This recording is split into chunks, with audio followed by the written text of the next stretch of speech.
Le sucre, une saveur qui nous fait du bien, il est addictif, insidieux, se glisse partout, mais n'a que très peu de valeur nutritionnelle.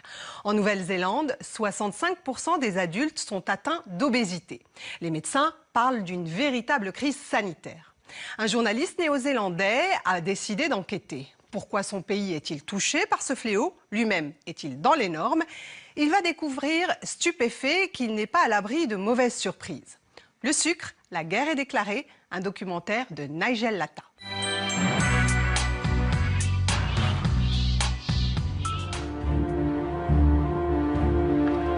Que pensez-vous de la relation entre le sucre et l'obésité, le diabète et tous ces problèmes de santé? Si je vous disais que le sucre que nous consommons tous les jours était en grande partie responsable de l'explosion de l'obésité dans le monde et de certaines des maladies les plus graves de notre temps?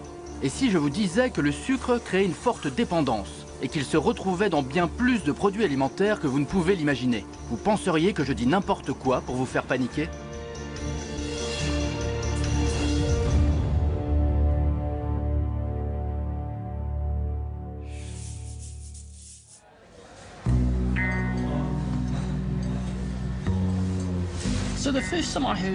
La première fois que j'ai entendu dire que le sucre était toxique, c'était par un Américain à la télé. Et pour être honnête, j'ai levé les yeux au ciel, parce qu'aujourd'hui on nous dit que tout est toxique. En plus, je ne prends pas beaucoup de sucre. J'en mets un peu dans mon café, je mange un beignet de temps en temps, et je me dis je peux parce que je bouge. Mais du coup, je me suis demandé à quel point c'est mauvais pour la santé.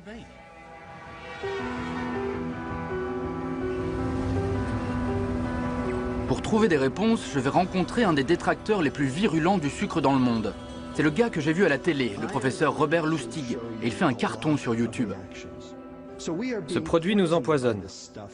Et il a été ajouté insidieusement dans tous nos aliments, à toutes les étapes de la chaîne de production. Et la question c'est, pourquoi ?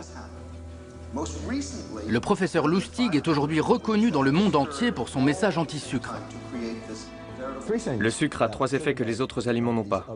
Il provoque l'accumulation de graisse dans le foie, le vieillissement cellulaire, et il empêche le cerveau de réguler la sensation de satiété. Il est donc toxique. Le sucre, toxique? C'est un peu exagéré, non? Après tout, même l'eau peut vous tuer si vous en buvez trop. Mais le docteur Lustig va encore plus loin. Il compare le sucre à l'une des substances de consommation les plus toxiques. Ce n'est pas la nicotine qui est toxique. Ce sont les goudrons qui sont toxiques. Toutes les cigarettes sont toxiques. Professeur Lustig, êtes-vous en train de dire que les normes de preuve de la toxicité du sucre et l'effet pathogène du sucre sont comparables à ceux du tabac? Absolument. Et comment se fait-il que les gens ne soient pas au courant des effets toxiques du sucre? Nigel, pourquoi suis-je assis en face de vous à vous parler? Parce que votre public doit comprendre que ce qu'on lui a dit, ce qu'on lui a vendu pendant les 40 dernières années, c'est une mystification de l'industrie agroalimentaire visant à faire de l'argent au détriment de la santé. Il est temps de changer la donne.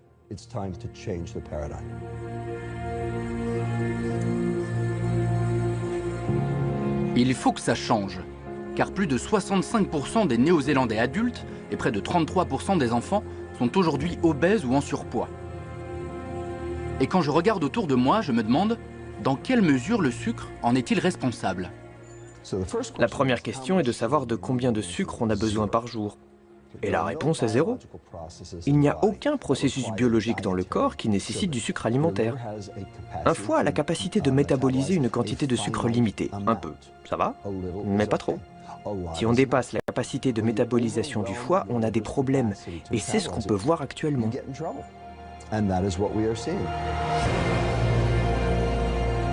Et d'après lui, c'est parce que le sucre s'insinue dans notre nourriture quotidienne sans qu'on le sache. Tout cela m'a amené à me demander combien de sucre il y a dans la nourriture que j'achète en temps normal. Je me suis donc rendu dans un supermarché classique pour me faire une idée.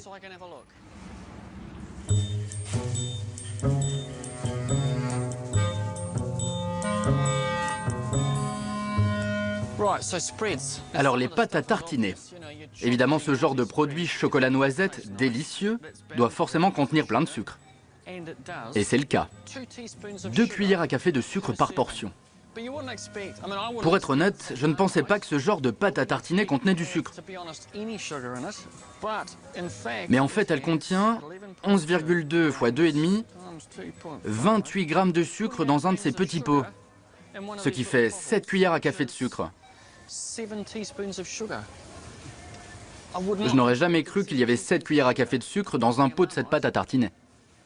Alors ça, c'est un grand classique néo-zélandais, sauce tomate. Incroyable. Par portion, c'est-à-dire par dose de sauce tomate, il y a plus d'une cuillère à café de sucre. Donc à chaque pression dans l'assiette, c'est plus d'une cuillère à café de sucre. C'est fou, je ne le savais pas. La mayonnaise? On va prendre l'allégée, celle qui porte le symbole de la Fondation pour la santé du cœur. Elle doit être saine. Ok, à chaque pression du tube de mayonnaise sur ce que vous mangez, ça fait une cuillerée à café et demi de sucre. J'adore le thon. Qu'est-ce que ça contient? Presque une cuillerée à café par portion. Ici, on a un autre grand classique, haricots sauce tomate, qui contient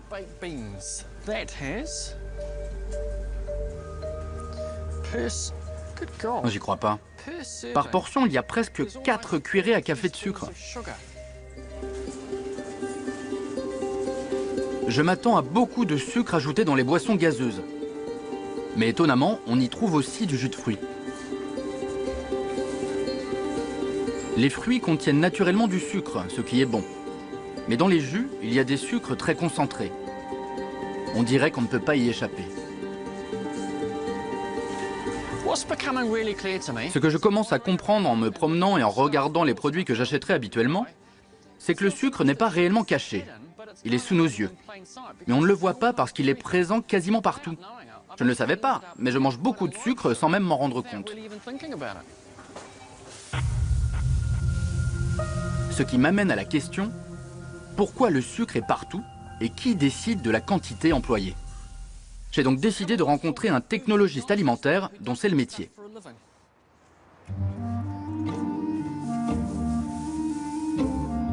Ici, on développe des produits pour des entreprises agroalimentaires. Ça peut être une barre de céréales, une sauce ou un plat préparé. Alors pourquoi est-ce qu'on met du sucre partout? Je comprends pourquoi on en met dans les glaces et les gâteaux. C'est peu coûteux, donc on l'utilise souvent pour rééquilibrer le coût d'un produit. Dans une sauce par exemple, si c'est une sauce à base d'huile, vous pouvez retirer une partie de l'huile parce que c'est un ingrédient coûteux et mettre plus de sucre. Donc on cherche à faire les produits les moins chers. Et pour faire des produits bon marché, il faut utiliser davantage de sucre pour diminuer le coût.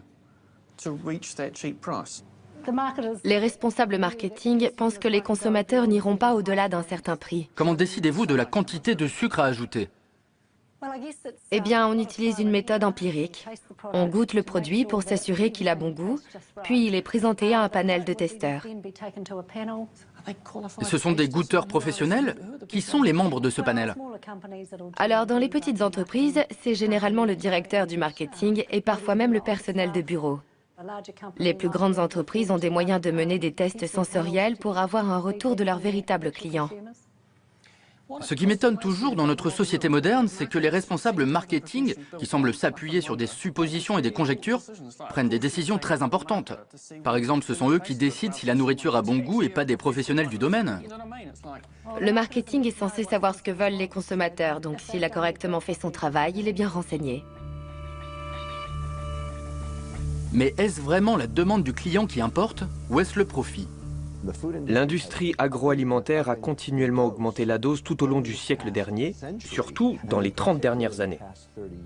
Elle a découvert qu'en faisant cela, le consommateur achetait plus. C'est ce qui fait sa force. Et c'est comme ça qu'elle fait de l'argent. Elle ne compte pas s'arrêter et elle ne s'arrêtera pas jusqu'à ce qu'on la contraigne à le faire. La question est, qui peut la contraindre? C'est la question à débattre.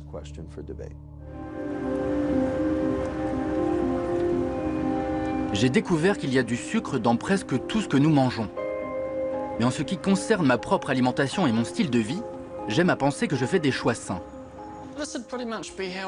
Grosso modo, voilà comment je commence ma journée. C'est du café, une tasse, et je vais prendre une cuillerée de sucre, c'est pas énorme. Du lait écrémé, parce qu'on m'a toujours dit qu'il fallait prendre celui-là. Ensuite, je prends du muesli, qui contient des fibres et de l'avoine. Là, j'ai l'impression d'avoir fait ce qu'il faut. Je peux manger mon petit déjeuner avec une bonne conscience. Et je ne néglige pas non plus l'exercice physique.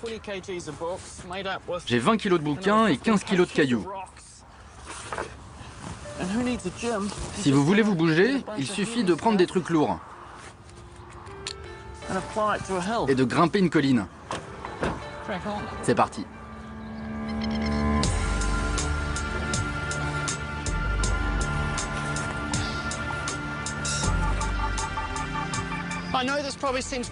Je sais que ça peut sembler dingue pour certaines personnes, mais j'ai toujours adhéré à l'idée assez répandue que les calories qu'on gagne, on peut les perdre.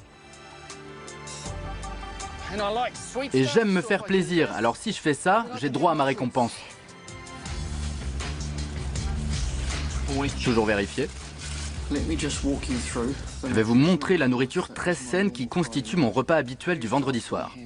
D'abord, on a le sandwich au bœuf et du soda light, j'adore ça. Et ça, je crois que c'est une des plus grandes réalisations de l'être humain. De la crème glacée au chocolat croustillant. Waouh! Regardez ça. Ok, mais ça, c'est juste le vendredi soir. Le reste du temps, je crois que je fais plutôt attention au sucre. Mais quel est notre comportement à l'échelle du pays? J'ai été abasourdi de découvrir que le Néo-Zélandais moyen consomme actuellement la quantité énorme de 50 kg de sucre par an selon certaines études. Ça nous fait en gros 32 cuillerées à café de sucre par jour. On dépasse largement les recommandations de l'Organisation mondiale de la santé, qui sont de 9 cuillerées à café pour les hommes, 6 pour les femmes et 4 pour les enfants. Et dans notre alimentation, il n'y a pas que du sucre ajouté. Il y a aussi le sucre des compléments de glucides raffinés qui sont rapidement convertis en sucre dans le sang.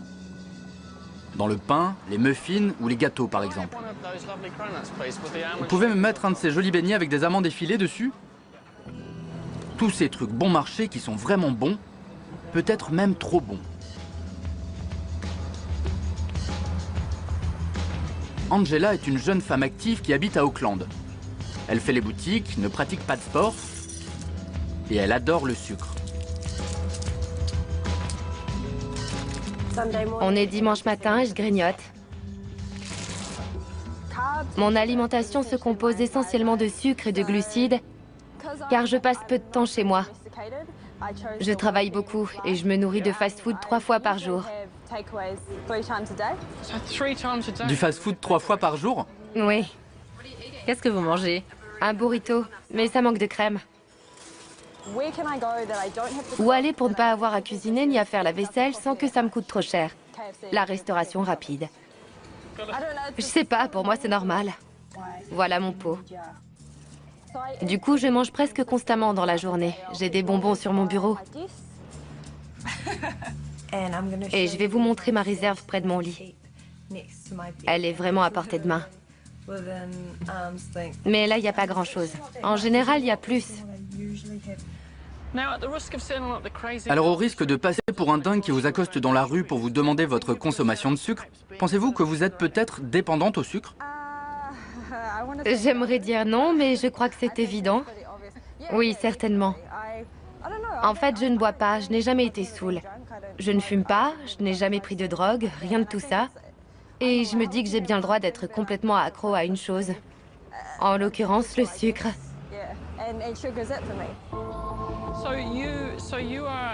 Même si elle est mince et qu'elle a l'air en bonne santé, je suis sérieusement inquiet pour Angela. Alors je vais l'envoyer voir une nutritionniste professionnelle. Je suis vraiment nerveuse. J'ai l'impression que je suis sur le point de me faire gronder par mes parents. Et là, je stresse. Je n'ai jamais vu une alimentation aussi mauvaise chez un adulte de ma vie. Oh non, c'est horrible. Pendant si longtemps. En fait, je suis... Ok, c'est sérieux. Les gens dans votre cas ont tendance à se croire invulnérables et ne pensent pas aux effets qui pourront survenir dans 20 à 25 ans. Si vous continuez sur cette voie en matière d'alimentation, vous allez vous exposer aux maladies chroniques dont on vous parle tout le temps. Oui, je crois qu'il faut que j'y réfléchisse. Oui. Un retour brutal à la réalité. Parce que si Angela continue à ce rythme, elle pourrait bien rejoindre le quart de million de Néo-Zélandais que l'on estime actuellement diabétiques.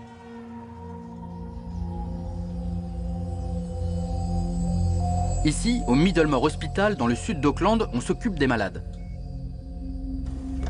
580 patients sont actuellement traités pour se faire nettoyer le sang par un appareil de dialyse. Et le taux d'admission augmente de 10% par an, ce qui correspond en gros aux statistiques nationales. J'ai rendez-vous avec le chef du service de diabétologie, le docteur Brandon Orwalker. Brandon, tout ça a l'air de coûter cher. Oui, en effet. La dialyse est un traitement extrêmement coûteux à cause des machines et des besoins considérables en personnel. Ça représente de 30 à 60 000 euros par an et par personne. Et ça, c'est juste le coût de la dialyse. À cause de leur maladie de rein, beaucoup de ces patients, en plus du diabète, génèrent un coût supplémentaire dû à une mauvaise circulation sanguine vers les pieds, des problèmes de cœur, de vision, etc. Il y a donc un coût médical direct.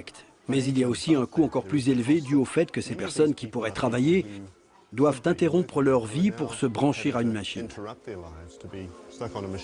C'est de loin les coûts indirects qui pèsent le plus sur le système de santé. Donc en ce moment même, il y a peut-être des millions de dollars en coûts de santé juste dans cette salle. Les Maoris et la population du Pacifique sont les plus sensibles à cette maladie. Elle touche les jeunes comme les vieux et est très souvent liée à l'obésité. Que pensez-vous de la relation entre le sucre et l'obésité, le diabète et tous ces problèmes de santé? Il y a un lien très clair entre la consommation de sucre et de glucides et le diabète au niveau de la population. Une intervention précoce aurait pu faire la différence, mais le mal est fait. Et Middlemore se retrouve confronté au coût élevé des soins intensifs.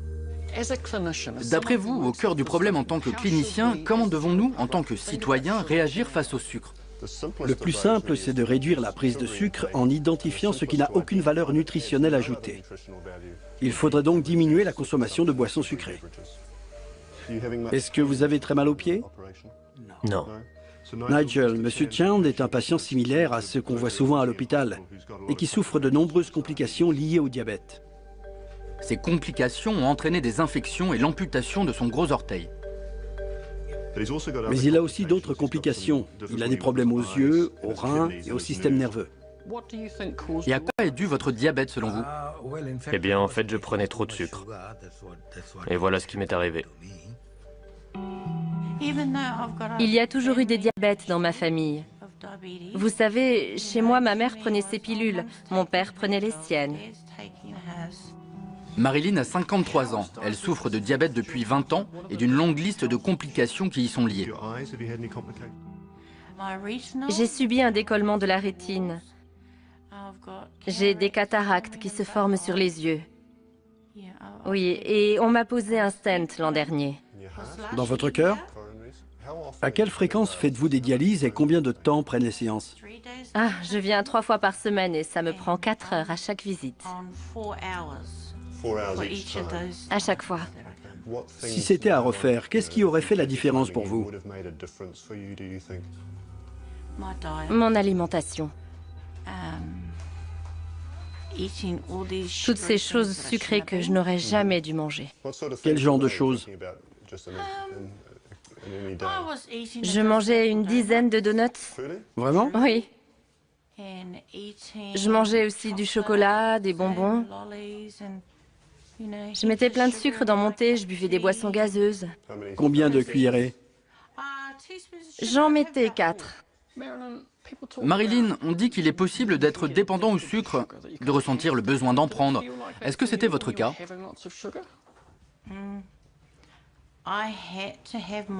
Il fallait que je prenne des bonbons. Vous savez, ceux qui sont vraiment sucrés, comme les bonbons à la gelée. Ça fait beaucoup de sucre et il me les fallait. J'en étais arrivée là à cause de mon amour pour le sucre.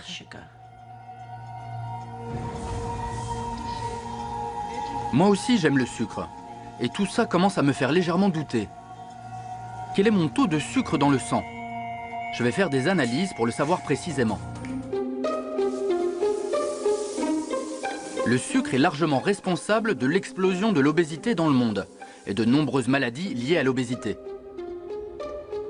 Mais en ce qui me concerne, je fais attention à ce que je mange et je fais du sport. Donc je suis assez confiant sur le fait que je fais ce qu'il faut en termes de santé et d'alimentation. J'ai fait des analyses de sang et je tiens un journal alimentaire depuis 2 semaines. Et j'ai pris rendez-vous chez le docteur Mickey Wildon, la nutritionniste professionnelle, pour connaître mon état de santé. J'ai vos résultats, Nigel. Très bien. Et je crois que vous n'allez pas beaucoup aimer ce que j'ai à vous dire. Ah bon? Vraiment? Oui. Alors, il n'y a pas de danger de mort. Mais à vrai dire... C'est déjà pas mal. Mais à vrai dire, ce n'est pas quelque chose à prendre à la légère. Oui, alors, ce qui m'inquiète le plus, ce sont vos triglycérides. Les taux sont mauvais, c'est ça? Ils sont mauvais, oui. Pour information, les triglycérides sont des lipides que l'on trouve dans le sang. Les triglycérides indiquent un excès de sucre dans l'alimentation. Ils épaississent légèrement le sang, ce qui augmente les risques de coagulation et peut augmenter les risques de crise cardiaque. Et les mauvaises nouvelles ne sont pas finies. Le niveau recommandé par la Fondation pour la santé du cœur se trouve en dessous de 1,7 millimoles par litre et le vôtre est de 2,4. On dirait que c'est beaucoup. C'est assez élevé, oui. Vous avez l'air plutôt en forme et vous êtes mince, mais ça ne veut pas forcément dire que vous êtes à l'abri de maladies cardiaques.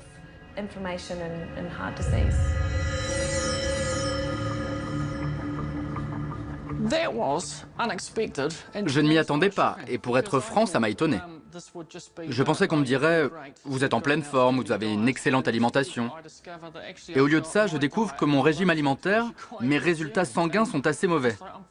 Je n'ai que 46 ans, je ne devrais même pas m'inquiéter pour mes résultats sanguins. Et là, c'est devenu un peu plus compliqué qu'un simple programme de télé. Et je me dis « mince, il faut vraiment que je change quelque chose à mon alimentation ». J'ai l'impression que tout ce que je pensais savoir sur l'alimentation est peut-être faux. Mais pourquoi le sucre est-il devenu le mal absolu? Toute ma vie, j'ai cru cette vieille idée reçue qui remettait en cause les graisses. Il fallait manger allégé pour manger moins de matière grasse et ne pas grossir.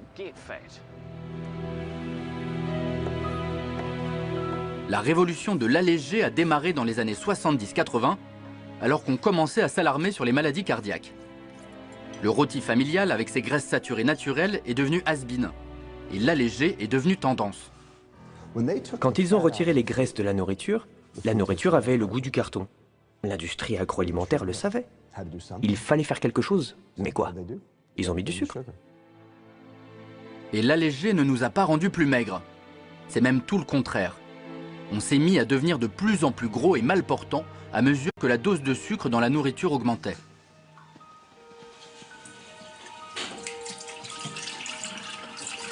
Alors j'arrête. Le sucre, c'est fini pour moi. Et j'arrête aussi les glucides raffinés.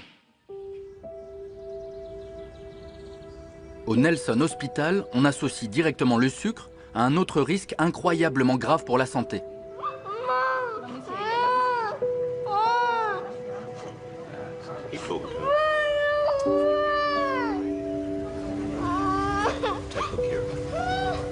Cette fois, c'est l'impact des boissons sucrées et des jus sur la santé dentaire des enfants. J'ai rejoint le docteur Rob Beaglehall et son équipe en salle d'opération. Quelle est l'ampleur du problème?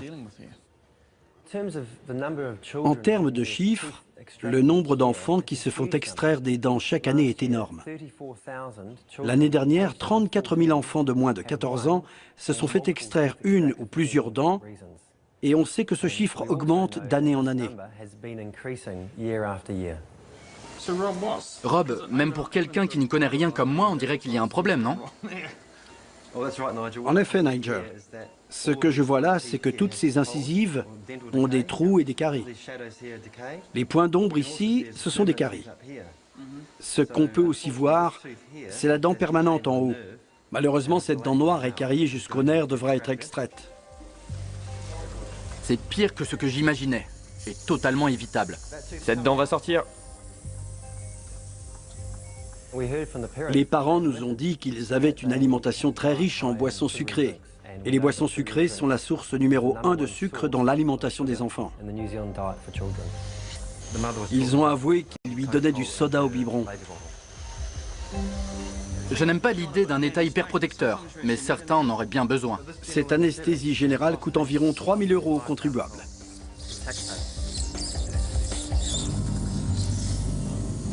Ouais.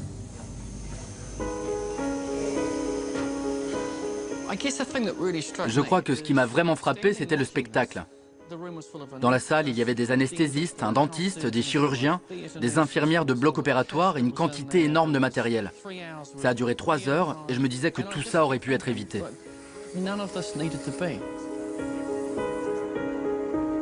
Au final, cette petite fille s'est fait extraire 6 dents sous anesthésie générale, ce qui peut s'avérer dangereux même dans les conditions les plus favorables. Quelles sont les conséquences si vous perdez 6 dents? Elle aura des problèmes pour se nourrir, des problèmes d'ordre esthétique, social et malheureusement elle aura aussi de graves problèmes orthodontiques qui nécessiteront des traitements complexes par la suite pour tenter de repositionner les dents. Et j'allais bientôt apprendre que ce n'était qu'un seul des patients que Rob et son équipe allaient soigner ce jour-là. Quel âge a cet enfant déjà? 2 ans. Sur ces 4 incisives, il n'y a plus du tout de dents. Tout ce qu'on peut voir, ce sont les racines. Cet enfant a dû souffrir énormément. Donc dans ce cas, les boissons sucrées ont littéralement dissous les dents jusqu'à la gencive? Dans une certaine mesure. Et ça a pu se produire en 6 mois seulement. On peut voir que le nerf est en train de saigner.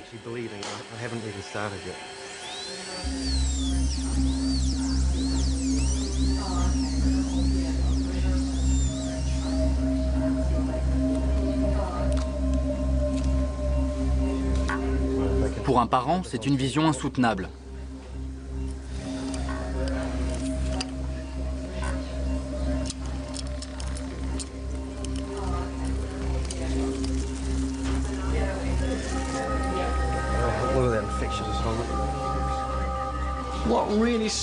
Ce qui est vraiment impressionnant dans tout ça, c'est qu'on a tout un bloc opératoire rempli de gens très qualifiés. L'utilisation du bloc opératoire coûte 3 000 € et on pourrait faire autre chose avec. Au lieu d'extraire des dents à des enfants de 2 et 3 ans parce qu'ils boivent trop de boissons sucrées. C'est complètement aberrant et c'est tout à fait évitable. Alors combien de sucre y a-t-il dans les boissons qui pourrissent les dents de nos enfants? Une bouteille comme celle-ci fait 1,5 litre classique. Divisé par 4, ça nous fait 40 cuillères à café de sucre. 40 cuillères à café de sucre. Sur les 33 000 articles vendus dans le supermarché moyen, c'est le numéro 1 des ventes. Celui-là est vert, il est sûrement bon pour la santé, il est vert. En fait, il est pire, il contient 12,6 grammes de sucre. Ça fait 47 cuillères à café de sucre. Donc on arrive quasiment à 50 si on arrondit. Oui, 50 cuillères à café. Et c'est ce qu'on trouve souvent dans les fêtes des enfants. Exactement. Et si on regarde ce produit-là, c'est une portion. Et elle contient 600 millilitres. Ce qui fait 16 cuillères à café de sucre. Et si un enfant la boit? Il ingurgite 5 jours de sucre. Donc ça, c'est 5 jours de sucre dans une bouteille? Exactement. C'est terrible. Et ça m'étonne vraiment. J'étais loin de l'imaginer. Maintenant, j'aimerais savoir ce qu'en dit l'industrie agroalimentaire. J'ai découvert combien de sucre nous consommions tous. Et j'ai considérablement modifié mes habitudes. Je suis les recommandations de mon nutritionniste, le docteur Mickey Wildon, depuis 2 mois.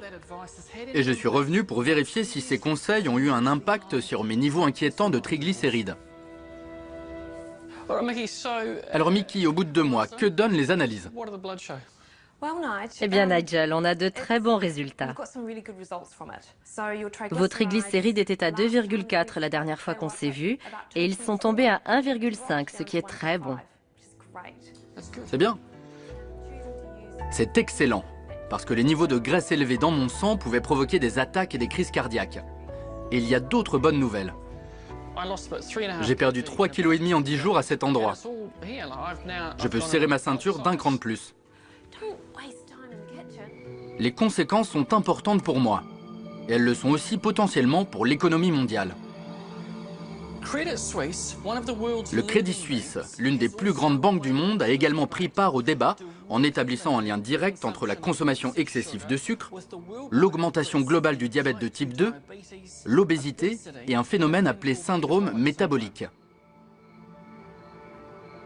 Le syndrome métabolique inclut une pression sanguine élevée, un taux élevé de sucre et de cholestérol dans le sang et un excès de graisse corporelle. Ces symptômes augmentent les risques de maladies cardiaques, d'attaques et de diabète et seraient essentiellement dus au sucre, selon le Crédit Suisse. La banque a mené une étude auprès de 152 médecins aux États-Unis, en Europe et en Asie, et 90% des praticiens interrogés approuvent ces conclusions. L'industrie agroalimentaire ne veut pas l'entendre. Pour elle, c'est un tissu de mensonges. Alors que dit-elle? Que c'est de la science de comptoir, sans rigueur, mal faite. Que ce n'est pas crédible et qu'elle continuera à faire ce qu'elle fait.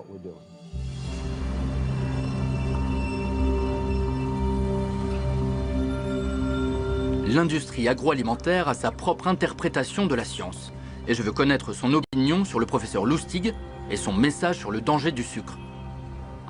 Je crois que Robert Lustig exagère le rôle du sucre.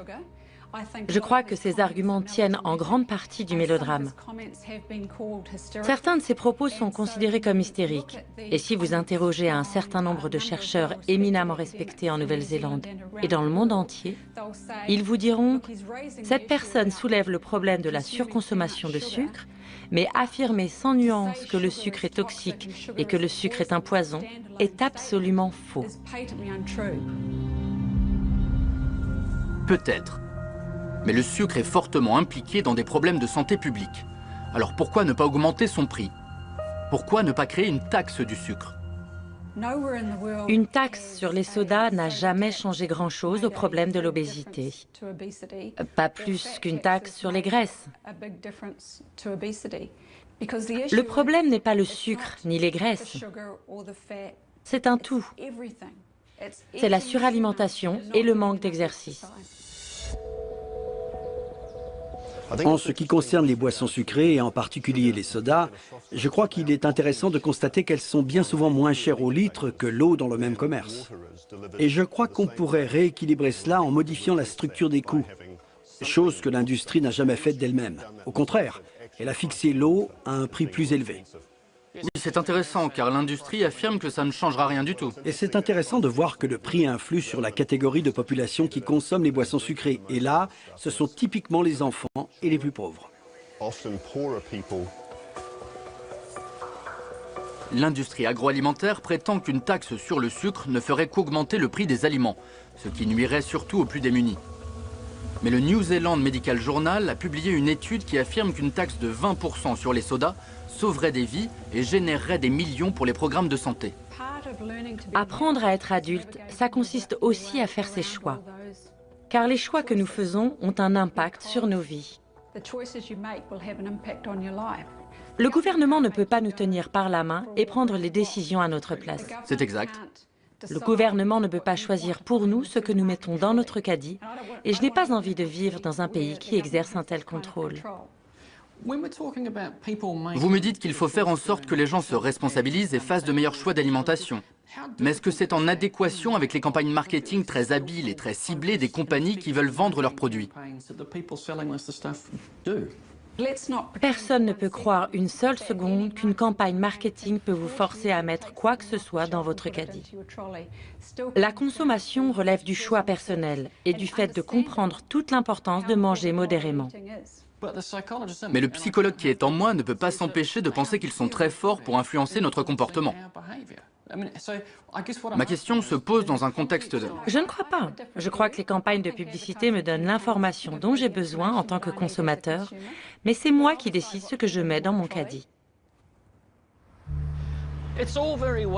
C'est bien beau de parler de choix personnels quand on a une telle force de persuasion.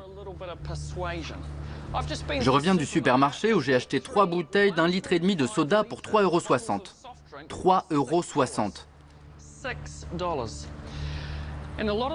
Beaucoup de gens que j'ai rencontrés m'ont dit qu'ils n'avaient pas ou presque pas le choix, car ils étaient accros ou au mieux accoutumés au sucre.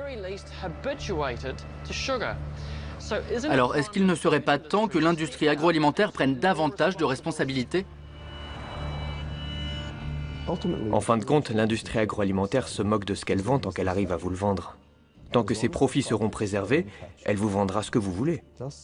Et je ne suis pas contre le fait que l'industrie agroalimentaire fasse de l'argent. Je suis contre le fait qu'elle fasse de l'argent en vendant des produits nocifs. Donc la décision doit être prise au niveau du gouvernement, elle doit être globale. Il n'y a pas d'autre solution. Je ne vois pas comment le gouvernement peut se tenir à l'écart, parce que comment voulez-vous que l'industrie agroalimentaire puisse travailler de façon cohérente sans contrôle gouvernemental?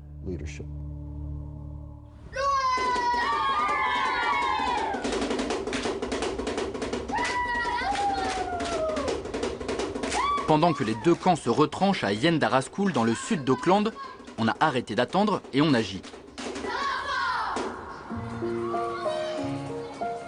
L'école a banni les boissons sucrées et encourage un changement profond de style de vie. Sue, on mangeait beaucoup de sucre et de fast-food ici. Quand avez-vous commencé? On ne mangeait que des cochonneries. On n'avait pas de nourriture saine. Il n'y avait pas de fruits, pas de pain, pas d'eau. On avait du fast-food au déjeuner et du fast-food au petit déjeuner. On fonctionnait comme ça à l'époque. Et il y a eu une réaction en chaîne. Au niveau du changement de comportement à la maison avec les parents, qu'est-ce qui fait la différence? On a utilisé les enfants pour éduquer les parents, en quelque sorte. Et c'est vraiment adorable quand des parents viennent nous raconter des anecdotes amusantes.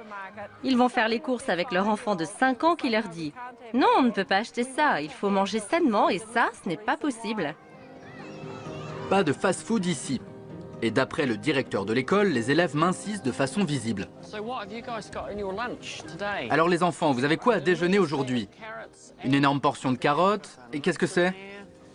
Des amandes, des oranges, du yaourt, des fruits? Qu'est-ce qui est meilleur pour vos dents? De l'eau ou des boissons gazeuses? L'eau. L'eau, c'est bon pour la santé. Exactement, l'eau c'est bon pour la santé. Et ça fait aller aux toilettes? Oui, c'est vrai. Faisons le bilan. Ce qui a été fait à Yendaraskul est vraiment remarquable. Ça a changé la façon de manger des enfants et grâce à ça, le nombre d'élèves obèses a diminué dans l'école. Qui aime le concombre? Les enfants se sentent mieux en classe, leur famille change et ça entraîne un changement pour tout le monde. C'est très bien de parler de responsabilité individuelle et beaucoup de gens pensent que chacun devrait prendre ses décisions lui-même. Mais en vérité, ce n'est pas comme ça qu'on change les habitudes. Du point de vue de la psychologie, pour changer les comportements, il faut une autorité, une réelle intention, un suivi. Et il faut des gens pour gérer le processus. C'est ce que toute l'équipe de Yendaraskul a fait et ça marche. Le sucre est profondément ancré dans notre mode de vie, tout comme le diabète maintenant. C'est une des crises sanitaires les plus graves que nous ayons connues. Chaque jour, on estime à 50 le nombre de nouveaux diabétiques néo-zélandais. Tous les pays du monde ont connu un pic d'obésité. Ici, nous connaissons un pic de diabète qui surpasse l'explosion de l'obésité.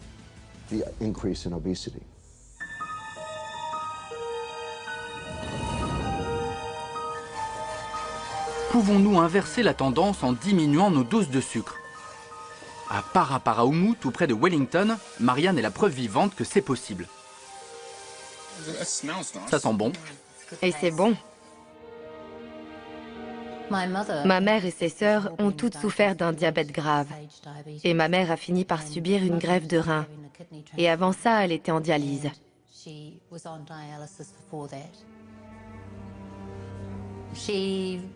Elle a ensuite été hospitalisée et elle a fini par sombrer dans le coma. Donc vous avez vu le diabète prendre la vie de votre mère et après ça, on vous a dit que vous étiez prédiabétique. Ça a dû être terrible. C'était extrêmement éprouvant et surtout très très effrayant. Un jour, Gary est rentré du travail. On avait regardé les différents régimes. Il est rentré et il a dit « on arrête le sucre ». Gary, le mari de Marianne, est pilote. C'est lui qui a pris l'initiative. Salut Gary. Je suis venu chez vous pour un bon curry. Ah, j'adore ça. On a ouvert les placards et le frigo et on a jeté tout ce qui contenait plus de 5% de sucre. On a décidé d'utiliser du glucose ou du dextrose comme substitut au sucre et on s'est mis à manger de la vraie nourriture. Est-ce que c'était facile d'arrêter le sucre? Ça vous a manqué? Oui, les 2 premières semaines. C'est peut-être les 4 premiers jours qui ont été les plus difficiles. Ça sent vraiment bon. Et je me dis que c'est vraiment génial parce que c'est très simple. Mais qu'est-ce que ça donne au niveau de la teneur en sucre? La pâte de curry qu'on utilise contient moins d'1 gramme de sucre pour 100 grammes. C'est bien. Nous sommes partisans de la cuisine sans sucre. En fait, ce n'est pas complètement sans sucre. Il y en a 4 grammes pour 100 grammes. Donc vous n'êtes pas complètement extrémiste. Vous ne le considérez pas comme toxique. Il y en a un peu là-dedans. Oui, Mais juste le minimum. exactement. Un choix simple qui a eu un effet considérable sur la vie et la santé de Marianne. Quelle différence ça a fait pour vous sur le plan physiologique? Ça m'a fait perdre 18 kilos. Et votre diabète, qu'est-ce qu'il est devenu? Disparu. Je ne suis plus prédiabétique, ce qui est excellent. Donc apparemment, je n'ai plus aucun risque de devenir diabétique. Comment était votre vie avant d'arrêter le sucre? J'étais gros. Très gros. J'ai atteint les 106 kilos. Et maintenant? 72,5. C'est une perte considérable. Oui, ça fait 25% de mon poids. Ça me met en colère, parce que je n'aurais jamais dû être prédiabétique. Ma mère n'aurait probablement jamais dû mourir du diabète, et ça me rend furieuse. On aurait pu éviter ça s'il n'y avait pas eu de sucre dans nos vies. Je viens de trouver quelque chose d'assez appétissant. C'est le dessert allégé aux fruits rouges de Gary. Il n'y a pas du tout de sucre dedans. C'est vraiment bon, on dirait que ça peut faire des ravages. Donc on n'est pas obligé de manger des choses fades et tristes, on peut manger des choses délicieuses.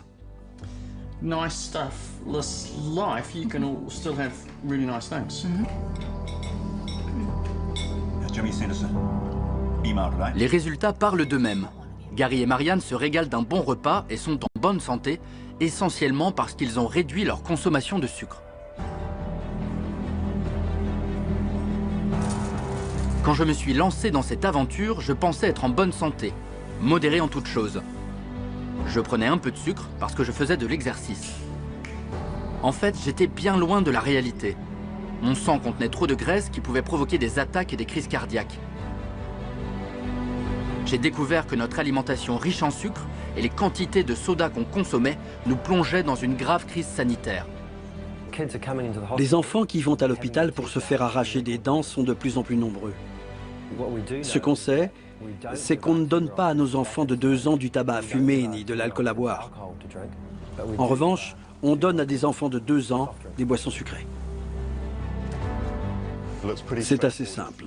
Il faut réduire la prise de sucre en identifiant ce qui n'a aucune valeur nutritionnelle ajoutée. Le plus facile est donc de diminuer la consommation de boissons sucrées. La question est, combien de preuves vous faut-il pour accepter le changement?